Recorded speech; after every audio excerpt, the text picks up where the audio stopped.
pessoal, tudo bem? Meu nome é Neif e a gente vai falar hoje sobre processo civil, fazendo uma revisão pensando na OAB. Nessa primeira aula, a gente vai fazer como se fosse uma linha do tempo do procedimento comum, pensando como ele começa até o final dele. Então, o procedimento é uma sucessão de atos ao longo do processo, visando um resultado final, no caso a sentença, depois o cumprimento dela e etc. Então, a gente vai começar com uma petição inicial e vai seguir até o trânsito em julgado, cumprimento de sentença, o que acontecer. A petição inicial, ela tem que seguir os requisitos dos artigos 319 e 320. A gente vai ter aulas específicas falando de algum desses temas, tá? A ideia agora, nesse momento, é só dar uma visão panorâmica. Eu sugiro que vocês leiam esses dois artigos, porque eles mostram o que o advogado tem que colocar nessa petição inicial. Uma vez protocolada essa petição inicial pelo autor, ela vai ser levada a registro ou a distribuição. Isso nada mais é do que a escolha de qual juiz vai receber aquele processo.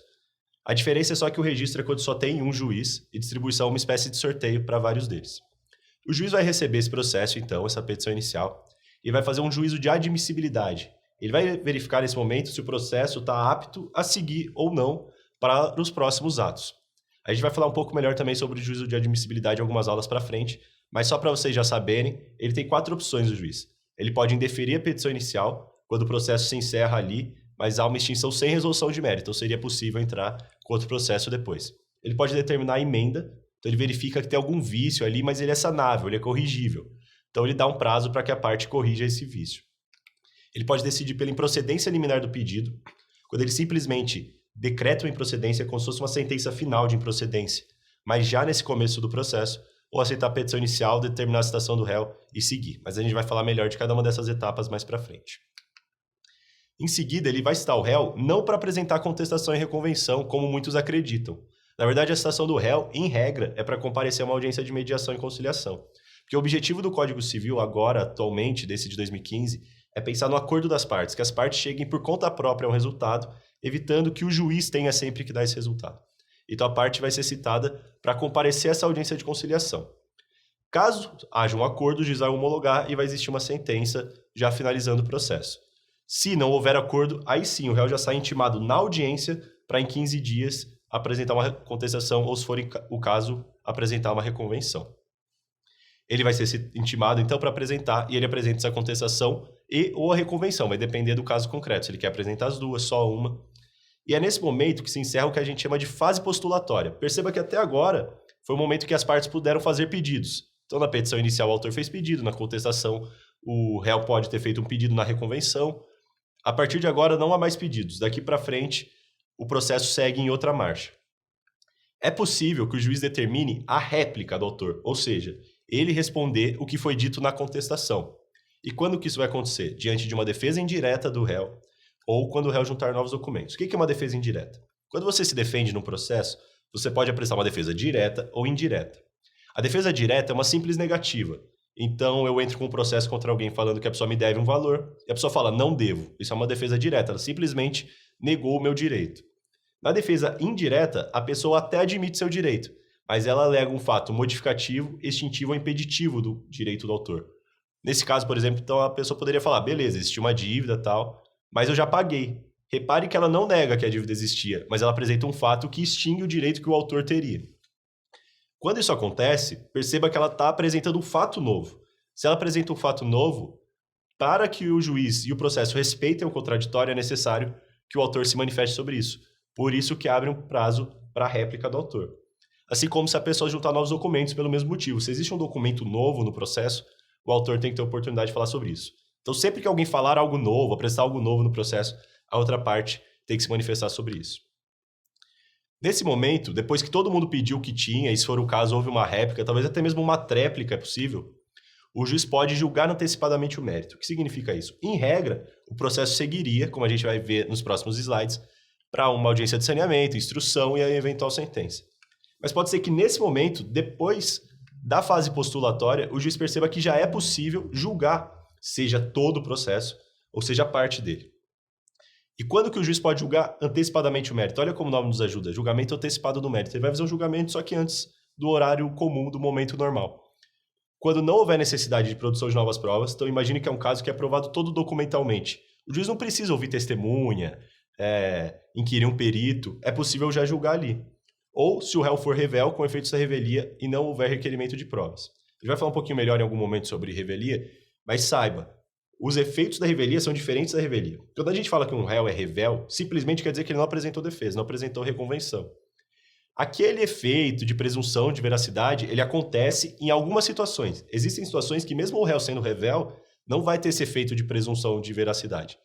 E o julgamento antecipado admite quando o réu for revel e acontecem os efeitos da revelia. Nesse caso, se não houver requerimento de provas, também é possível julgar antecipadamente o mérito. Então perceba que, na realidade, as duas hipóteses são muito parecidas, que o que elas querem dizer, se eu não preciso mais produzir provas, eu posso julgar desde já. E pode ser que o juiz julgue todo o mérito já, ou apenas parte dele. Então imagine que o autor entrou com uma ação pedindo danos materiais e danos morais. O juiz entende que os danos materiais já estão comprovados, era tudo comprovado documentalmente, já está bonitinho, ele já pode julgar isso.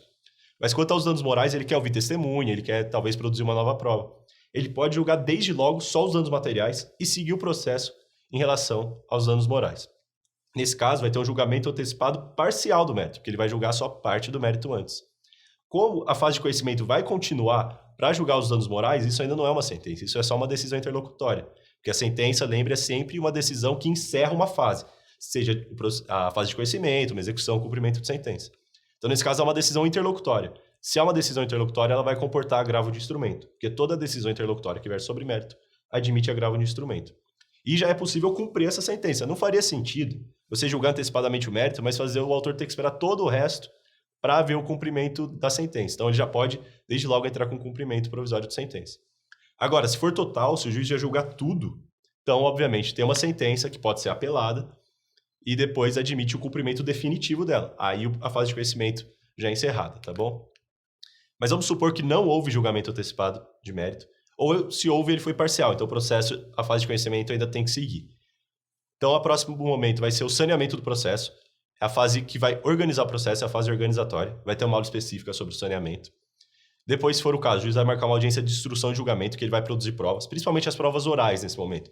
Então, o principal aqui é depoimento, testemunha. O juiz vai dar depois uma sentença. Ele pode dar a sentença na própria audiência de instrução.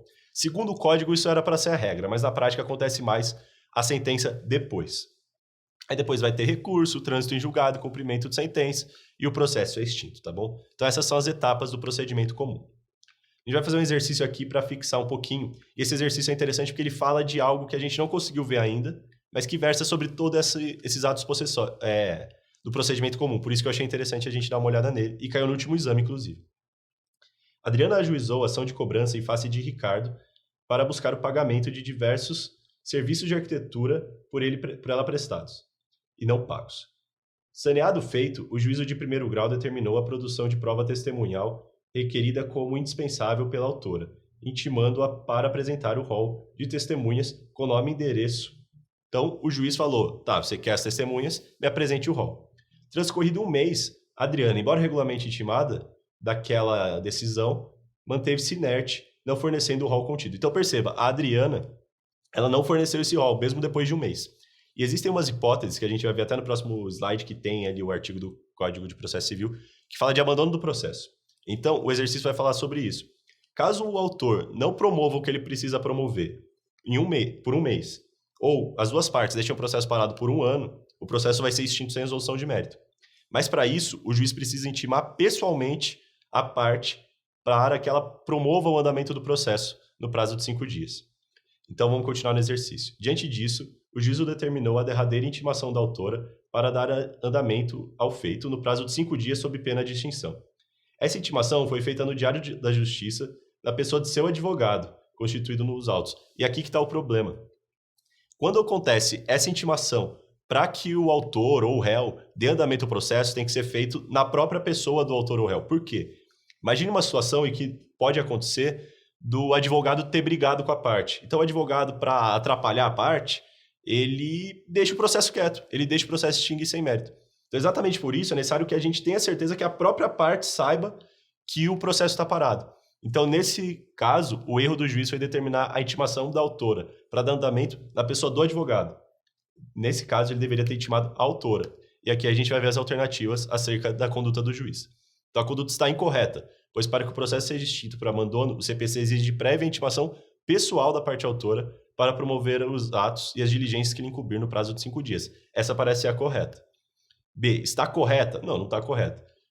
Pois, para que o processo seja extinto por abandono, o CPC exige como requisito o decurso de mais de 30 dias sem que haja manifestação da parte autora. Não está correta porque, antes de extinguir, ele tem que dar a oportunidade da parte se manifestar. C, está incorreta, pois, para que o processo seja extinto por abandono, o CPC exige como único requisito o decurso de mais de 60 dias. Não, nem 60 dias e nem é o único requisito, então completamente errado. E D está incorreta, pois o CPC não prevê hipóteses de extinção do processo por abandono da causa. Prevê, a é a correta, e prevê como a gente vê no artigo 485, tá? Então é exatamente um resumo do que a gente acabou falando.